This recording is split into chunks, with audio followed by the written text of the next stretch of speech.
kita lagi di Bank BI yang di daerah Kota Tua. Ayo kita ikutin yuk.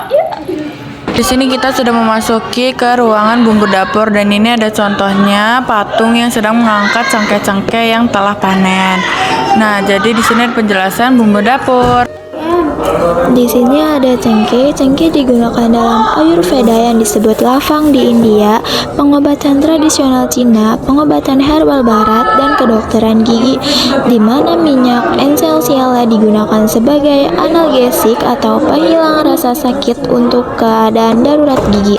Selain itu, cengkeh juga digunakan sebagai karminatif untuk menambah asam hidroklorik dalam lambung dan meningkatkan peristaltik. Cengkeh juga dikenal sebagai antihelmintik atau obat cacing alami. Minyak esensial digunakan dalam aromaterapi ketika stimulasi dan panas dibutuhkan, terutama untuk masalah pencernaan. Yang kedua ada pala. Pala merupakan rempah bernilai yang pada saat itu sangat dihargai di pasar Eropa, dengan harga mahal yang digunakan di abad pertengahan sebagai bumbu, obat-obatan, dan bahan pengawet.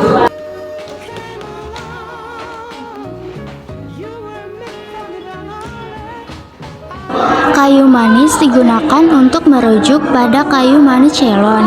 Namun, cases terkait Cassia, Saigon, Cinnamon, dan Cinnamomum Burmani terkadang dijual dengan label kayu manis yang dibedakan dari kayu manis asli dengan disebutkan kayu manis Cina, kayu manis vitamin, atau kayu manis Indonesia.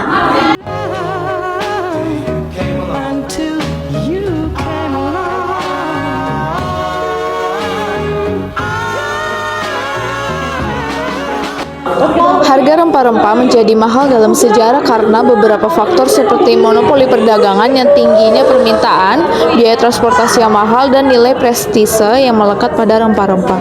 Pada masa lalu, pedagang dari Timur Tengah menguasai perdagangan rempah-rempah dengan Eropa.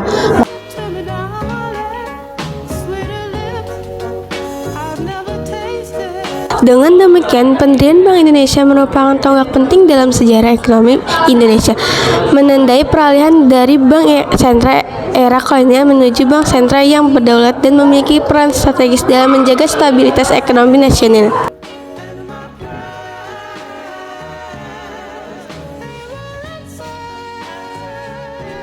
Hindia Belanda mencakup bahasa yang digunakan oleh pemerintah kolonial Belanda dan masyarakat pribumi serta pengaruhnya terhadap bahasa Indonesia. Seragam dalam gambar ini kemungkinan besar adalah seragam Dinas Letnan Angkatan Darat Belanda. Seragam militer kemungkinan besar merupakan seragam Angkatan Darat Kekaisaran Jepang, khususnya model M98 atau 1938 atau yang dikenal sebagai 98 Shikigan Ai. Seragam paskibra yang digunakan untuk upacara pengibaran atau penurunan bendera pusaka. Namun, tidak ada informasi spesifik mengenai nama orang yang mengenakan atau terkait langsung dengan seragam tersebut dalam gambar yang diberikan. Pakaian adat Aceh untuk pria yang disebut ule balang atau linto baro. Bank Jawa atau The Javasche Bank tidak membuka cabang di Belanda dalam pengertian sebagai kantor cabang bank modern. Namun, pada tahun 1891, The Javasche Bank diwakili oleh Nederlandse Handelsmaatschappij di Belanda. Bank Indonesia sebagai Bank Sentral Republik Indonesia berdiri pada tanggal 1 Juli 1953. Meskipun demikian, sejarahnya terkait era dengan Javasche Bank.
Penutupan 16 bank yang dimaksud kemungkinan besar merujuk pada peristiwa krisis moneter tahun 1998 di Indonesia.